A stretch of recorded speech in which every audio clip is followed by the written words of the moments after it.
अजीज साथियों, अस्सलाम वालेकुम वरहमतुल्लाहि वबरकातुहू। देखो शुरू कर रहा हूँ डेली वेजर से।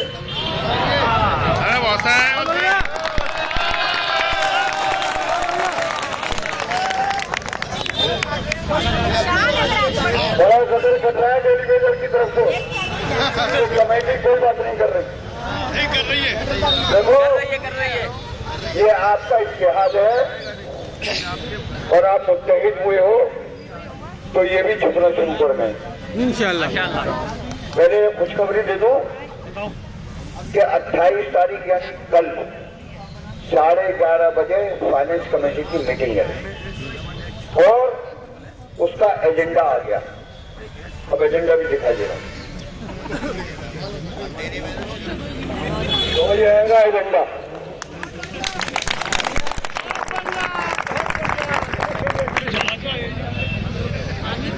और एजेंडे में ये भी सुन लो कि पहला आइटम है कि provisional of additional fund for meeting the expenditure due to enhancement in the rate of daily wager worker और Aligarh Muslim University under recurring 31। ठीक, अभी नहीं समझ में आया? नहीं आया? मैं हिंदी में बताऊंगा।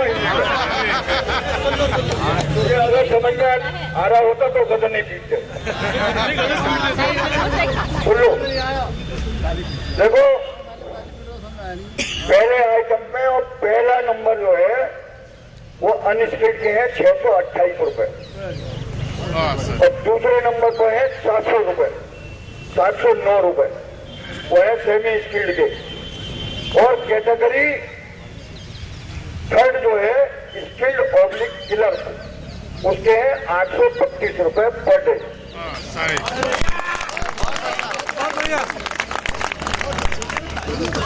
और अगर पूरा पढ़ूंगा तो सारी तकरीर इस पर निकल जाएगी, लेकिन जो पढ़ा है मैं ना पहले वो तो समझ लो।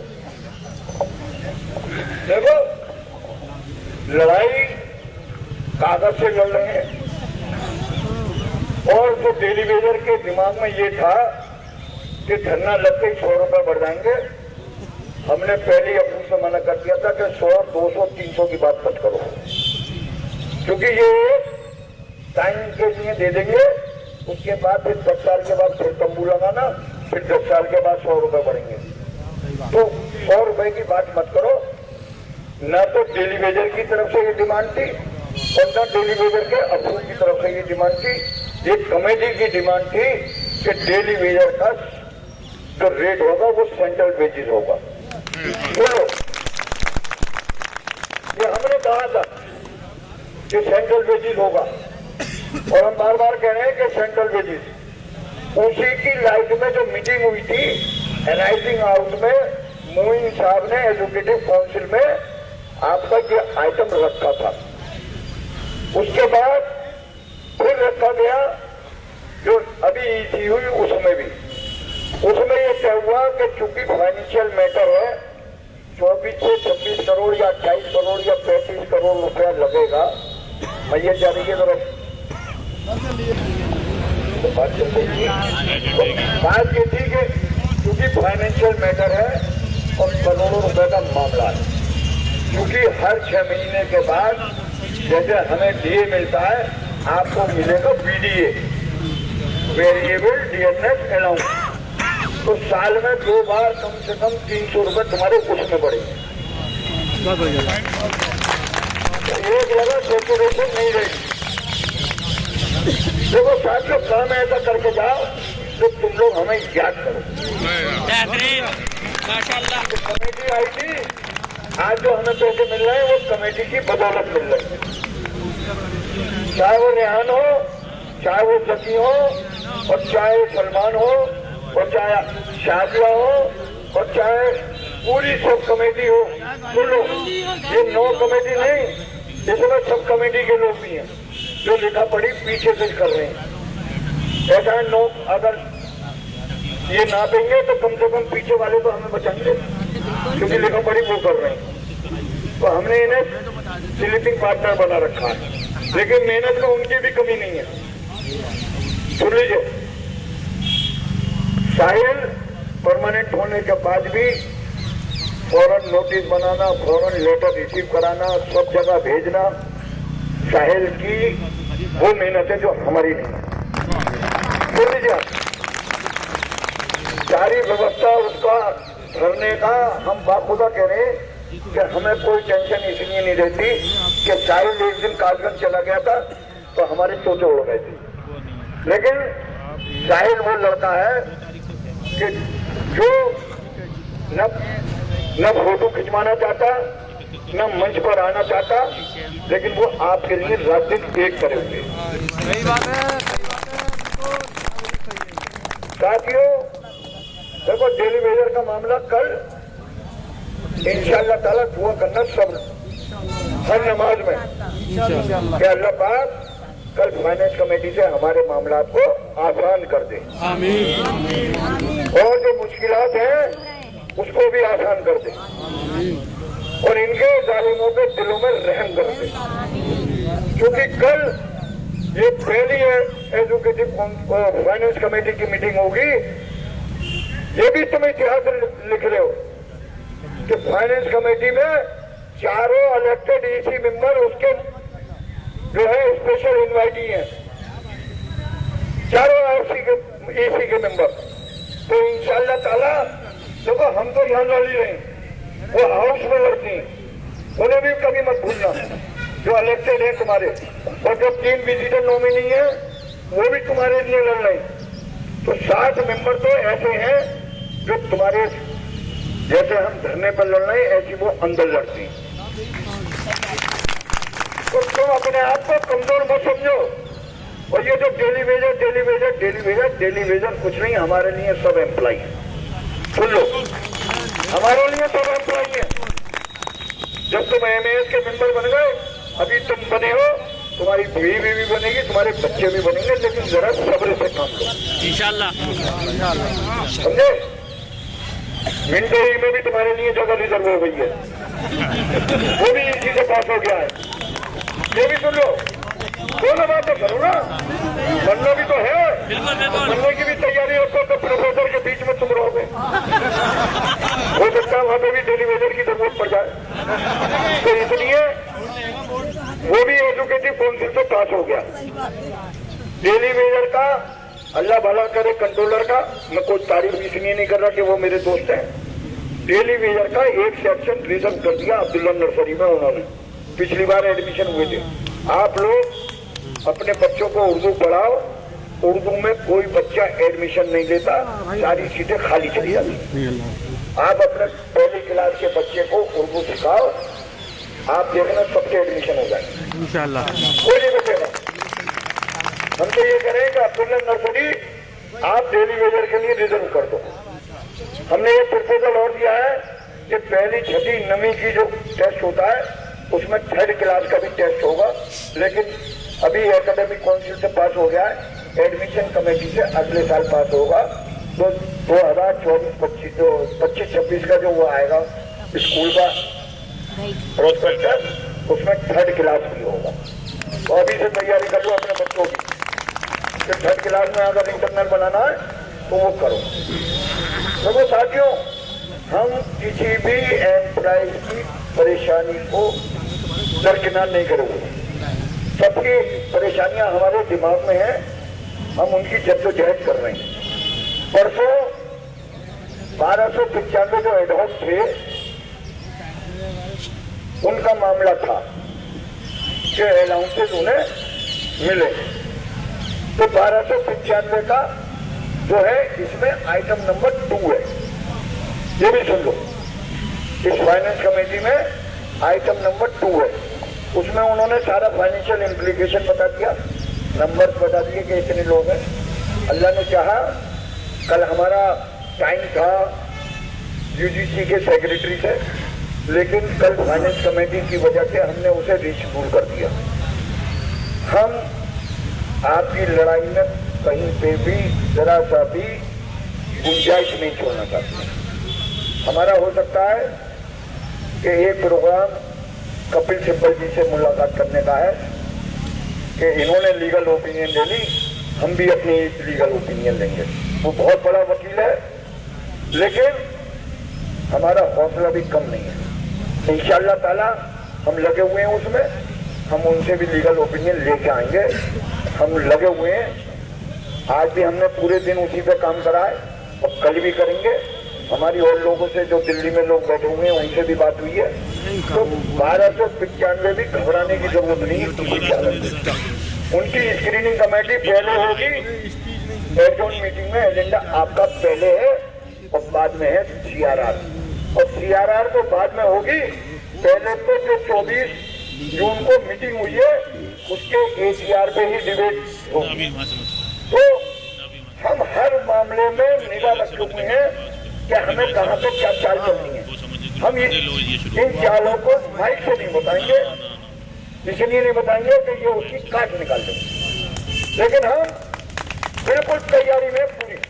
देखो, जब जंग में उतरे हो तो मिसाइल हो या कट्टा हो, हम पहले कट्टे नहीं फायर कर रहे, फिर देखेंगे नहीं हुआ तो 303, फिर देखेंगे तो कार्बाइन नहीं, उसके बाद फिर मिसाइल। तो हम अपने जनता ये चाहती है कि आज ही सारे हथियार गांधी जी इस्तेमाल कर लें और हमें कंफर्मेशन का लेटर हाथ में दे दें। अरे भाई, 7 से तुम्हारे पैसे नहीं बढ़े थे। किसी एक टेलीविजन ने अगर ये कहा हो, ये फाइनेंस ऑफिसर को लिखा हो कि हमारे पैसे बढ़ाए जाएंगे, तुम तो सो रहे थे, हमने तुम्हें जगाया, अब 100 सवाल तुम हमसे करने लग गए। अबे अभी तो 60 दिन हुए हैं, 6 साल से तुम्हें 60 दिन में सबर नहीं आ रहा। अरे साहब, हमारी क्या गलती, हमारा, अरे साहब बैठो पर हम देखो, हम इन चर्चाओं पर नहीं, हमारा अपना एक मिशन मोड है, कमेटी उस मिशन मोड में काम कर रही है। ना तो हम सुन रहे तुम्हारी और ना हम जवाब दे रहे, क्योंकि अगर हम तुम्हारे जवाब देते रहेंगे तो फिर हम अपनी तैयारी नहीं कर पाएंगे। इसलिए साथियों, बिल्कुल देखो, मुट्ठी बांध लो और इतिहास में ही तुम्हारी जीत है। और वरना एक एक करके, जैसे झाड़ू हमने जो प्रोग्राम करा था उसके 2 मैसेज थे। एक मैसेज तो ये था कि हम सब एकजुट हैं, और दूसरा मैसेज ये था कि जब अगर हम सब एकजुट हैं तो झाड़ू लगाएंगे तो ये गंदगी साफ हो जाएगी। 2 मैसेज थे उसके। और मोदी जी का मिशन भी यही है, स्वच्छ भारत अभियान। तो वो स्वच्छ भारत अभियान हम यहीं से शुरू करते और इंशाअल्लाह ताला उसकी बुनियाद रख गई है। टेंशन मत लो।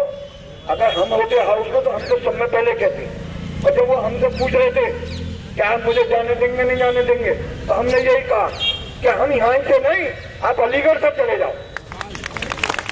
हमने तो ये कह दिया। तो गंदगी धीरे धीरे साफ होगी भाई। ये गंदगी भी बहुत दिनों से जमी हुई है, तो टेंशन मत लो किसी बात की।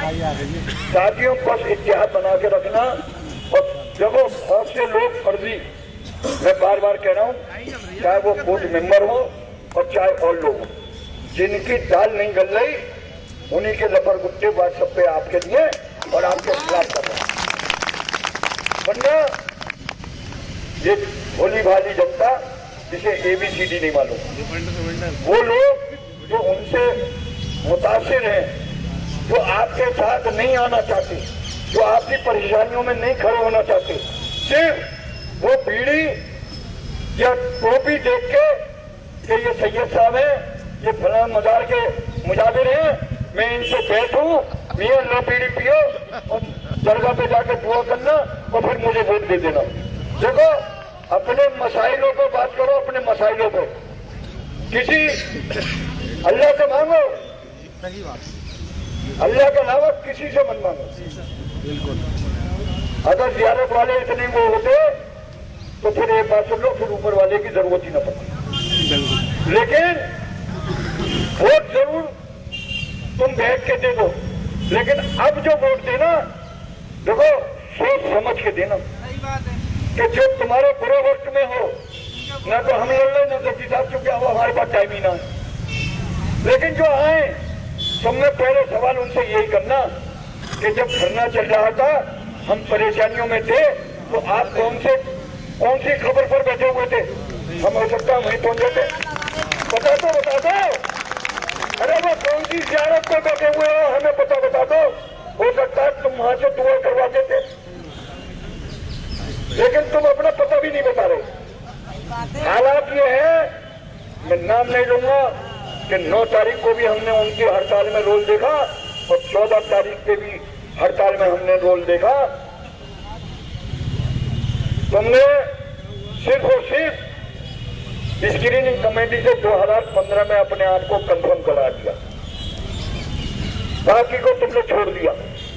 तुम्हारी डुअल पॉलिसी है, तुमने अकाउंट कैडर को छोड़ के एडमिन कैडर में अपना नाम रखवा के और अपने आप को कंफर्म करा दिया। हम उनमें के नहीं है, सबका होगा तो हमारा होगा और सबका नहीं होगा तो हमारा भी नहीं होगा। देखो, अपने दुश्मनों को भी पहचानो। ये धरना सिर्फ हमदर्दों को पहचानने का नहीं है, ये दुश्मनों को पहचानने का भी है। ये टाइम अब कभी नहीं आएगा तुम्हारे ऊपर, बता रहा हूँ। इंशाअल्लाह ताला हम वो टाइम नहीं आने देंगे कि तुम सड़क पर आओ, लेकिन तुम अपने दुश्मनों को भी पहचान लो। एक हरियाली आंसू बहा के सिर्फ मोटरसाइकिल पर बैठा के और गुप्ता जी का समोसा खिला के और तुम्हें बहका के तुमसे वोट ले ले और फिर 5 साल दिखाई ना दे और 3 साल दिखाई ना दे, ऐसे लोगों से होशियार रहो। बिल्कुल। देखो साथियों, टाइम बहुत कम है, क्योंकि 18 तारीख को एजुकेटिव काउंसिल की जो एडजॉर्न मीटिंग है वो है हमारे पास। हमें दिल्ली भी जाना है, हमें लखनऊ भी जाना है, हमें कई मामला में आपकी जद्दोजहद करनी है। तो ये मत समझ लेना कि आज गांधी जी गायब हो गए, हो सकता है कि राजस्थान ने हड़का दिया हो, ये मत समझ में लेना। हम सलमान 3-4 लोग हो सकता है कि 2-4 दिन के लिए गायब हो, इसलिए कि वो गायब इसलिए नहीं हो रहे, आपके मसले के लिए बड़े लोगों से बात करने के लिए। तो गायब हो रहा है 15 दिन के लिए। तो धरना हमारे जकी भाई, रेहान भाई, अगर चूंकि रेहान भाई का एमटेक के एग्जाम ज्यादा चल रहे, ये बिजी है, वरना अगर रेहान भाई गायब हो गए तो रेहान भाई को भी समझ लेना कि गांधी जी और सलमान साहब की टीम चली गई। अरे हम लोग हैं। देखो, मैं बार बार ये बात कह रहा हूँ, बस इत्तेहाद बना के रखो और किसी की बातों में मत आना। और ये व्हाट्सएप तो तुम बिल्कुल बंद कर दो, ये सिर्फ दिमाग खराब करने का साधन है, ये झूठ बोलने की मशीन है, समझे। घर में बैठा होता है रजाई में और कह रहा है मैं दिल्ली बैठा हूँ। ये यहूदियों की चाल है, ये झूठ बोलने की मशीन आपके हाथ में दे दी है। अरे जो कहना है सामने आके कहो, किसी डेली वेजर को, किसी एडहॉक को, हम सवाल का जवाब हम देंगे। हम दिन भर यहाँ बैठे रहते, हमारा मोबाइल हैगा, तुम कॉल करके बात करो। एक साहब ने मुझे बाकायदा मैसेज करा, जब मैंने उन्हें हाँ भी दे दी मेरे साथ था, जब मैंने उनके फंडे क्लियर करे, बोले गांधी भाई हम तो कुछ और समझ रहे थे। मैंने कहा और मत समझो, पहले हमसे फंडे क्लियर कर लो। देखो, किसी आदमी के बारे में राय जब कायम कर लो जब उसे परख लो, सही बात। और पहले से ये कह दो कि ये आप बुरा आदमी है। तो साल भर से रजिस्ट्रार साहब भी थे, फाइनेंस ऑफिसर साहब भी है, हमने राय जब कायम करी, जब हमने उन्हें परखा तो वो हमारी कसौटी पर खड़े नहीं उतर रहे, ये कर्मचारी विरोधी हैं, तभी हमने अपनी राय कायम करी। अगर हम पहले दिन राय कायम कर लेते तो रजिस्ट्रार कहता ये बताइए मैंने क्या करा जो आप मुझे कह रहे हैं। तो हमने परखने के बाद हमारी कसौटी पे कोई खरा जब नहीं उतरा, जब हमने मन से ललकारना शुरू करा। रही बात मैडम की, तो देखो मैडम की तो रेहान भाई ने बता दिया कि इनका पैमाना क्या है। बताओ, वो टट्टो कर दीजिए। जब पति देव जवाब नहीं दे पाए और पत्नी उखड़ के चली गई, तो समझ लो अल्लाह ना करे, मैं अल्लाह से रात दिन ये दुआ कर रहा हूँ, अल्लाह इस इदारे को बचा ले, क्योंकि हमारे इस्लाम में औरत कोई इमामत नहीं है दीन के एतबार से भी, और मना फरमाया अल्लाह के नबी ने। इसीलिए इनकी आज ही गवाही है, 2 औरतों की 1 गवाही मानी जाती है। तो अपना इमाम भी मत मानना। तो भैया शेखुल जामिया भी इमाम ही समझ लो हमारा। तो अल्लाह से यही दुआ कर रहा हूँ कि अल्लाह तेरे नबी ने ये कहा था इस इदारे को सरसैयद के उससे बचा लीजिए। क्योंकि जब हमारे शेखुल जामिया साहब बहुत शरीफ आदमी, गुस्सा कभी कभी आता है रेहान भाई की बात पे, कभी कभी, वैसे गुस्सा कभी नहीं आता। अरे गुस्सा आता जब एजुकेटिव काउंसिल में रजिस्ट्रार साहब छोड़ आए थे दोनों को, और एजुकेटिव काउंसिल के मेंबरों को छोड़ आए थे, और अपना बाके जुलूस की शक्ल में घर में चले गए थे। पहले ड्यूटी थी रजिस्ट्रार साहब की कि इन लोगों को सेफ पैसेज देके, और हमको रोक नहीं रहे थे, हमने सबको जाने दिया। अरे हमें कोई इनका अचार कोई डालना है? अरे आए जैसे आए थे, अगर रोकना होता तो हम घुसने नहीं देते, लेकिन हमारी ये इंटेंशन नहीं थी, हमारा एक मैसेज था। और हमने कप्तान साहब से भी यही कहा, भाई जनरल बॉडी में एसएसपी साहब का टेलीफोन आया, मैंने कहा सर हमारी तरफ से थोड़ी छूट है, अब ये डर के मारे नहीं निकल रहे, क्योंकि इनके कर्म ऐसे हैं कि ये पब्लिक फेस नहीं करना चाहते। गीता सिंह जी दिल्ली से आ गई, और देखिए कितने, मतलब आज उनका मेरे पास मैसेज आया है मैडम का, और उन्होंने क्या क्या कहा है मैं क्या बताऊं आपको। वो गदगद है आपके स्वागत से। तो इन्होंने पूरे घोड़े खोले कार्रवाई के, लेकिन हमने कोई ऐसा काम नहीं करा था जिससे ये हम पे उंगली रखते, न ये विभागीय कार्रवाई कर सकते और न ये क्रिमिनल प्रोसीडिंग कर सकते। क्योंकि जब हमने पत्थर चलाया ही नहीं, हमने किसी को गाली नहीं दी, हमने किसी पे अटैक नहीं करा, तो हमको 307 काई की लगेगी। और अज्ञात में तुम कितनों को, तो वो सब देखो, क्योंकि हमारी नीति नियत साफ है, अल्लाह की हमारे पास मदद है, तो इसलिए ये इन्होंने पूरी कोशिश कर ली, लेकिन ये कुछ न कर पाए। अब रही बात हड़ताल की, बड़ी पैनिक साहब, अरे साहब तुमने तो एडवोक का करा दिया, हड़ताल खत्म कर दी। अरे देखो कुछ बातें ऐसी होती हैं जो मंजर आम पे नहीं कही जाती। जब तुमने कमेटी को भरोसा कर लिया, तो फिर जो कमेटी फैसला कर रही है फिर उस पर यकीन रखो। कई कई फैसले आपको बचाकर आपके मामलात को हल कर जाए और हमारा काम भी हो जाए, तो फैसले हैंड टू हैंड भी लेने पड़ती है। तो आप ये कहो कि साहब देखो हड़ताल के लिए तो अभी 18 तारीख दूर है, अभी कोई विदा कोई हो गई कि साहब वो एजुकेटिव काउंसिल ने सारे फैसले कर दिए और धरना खत्म हो गया। धरना जारी है, आंदोलन तुम्हारा जारी है। आंदोलन का एक कार्यक्रम हमने मुलतवी करा है, पोस्टपोन, कॉल ऑफ नहीं करी है। कॉल ऑफ का मतलब होता है कि अब नहीं होगी, लेकिन हमने पोस्टपोन करी है। अगर हम मामला को देखेंगे कि अगर ये इनके अंदर फिर नेगेटिविटी आई तो फिर हड़ताल, उसकी क्या टेंशन है। और अब कैसे हड़ताल ऐसे होगी कि 18 तारीख से पहले होगी, और एजुकेटिव काउंसिल यूनिवर्सिटी बंद में इन्हें पानी भी न पिला पाए। हम एजुकेटिव काउंसिल के मेंबरों को बिस्लरी की बोतलें अपने सप्लाई करेंगे 2-2 लीटर की। ये तो देते छोटी वाली कि बार बार लगती रहे, हम देंगे 2-2 लीटर की, और देंगे अपने 9 आदमियों को, बाकी प्यार से बैठे रहो। बिल्कुल वो डीन साहब पजामे में से बाहर, वो साहब। अच्छा बात क्या है, वो भी बधाइयों के, रेहान भाई भी बधाइयों के, लेकिन उन्हें ये नहीं मालूम है कि हमने भी यही पानी पिया है, हमने भी साहब को देखा है। इतनी वफादारी मत करो, हमने उनके मुंह पे कहा इतनी वफादारी मत करो, लौट घूम के हमारे बीच में आना है। डीनशिप 2 साल की है, कंधे पे हम ही लेके जाएंगे। नॉन टीचिंग का ढूंढोगा कुछ कराने के लिए, क्योंकि टीचर तो बड़ी दूर रहता है। तो साथियों टेंशन मत लो किसी बात की, इंशाअल्लाह ताला हमें अल्लाह पे पूरा यकीन है कि कल आपके फाइनेंस कमेटी में मामला हल होंगे, और कल फाइनेंस कमेटी में मामला हल हो गए तो 18 तारीख को इस पे मोहर लग जाएगी। और इंशाअल्लाह ताला अगर देखो, क्योंकि मैंने अभी पूरा पढ़ा नहीं है, अभी बिल्कुल प्रिंट आउट निकाल कर आया हूँ।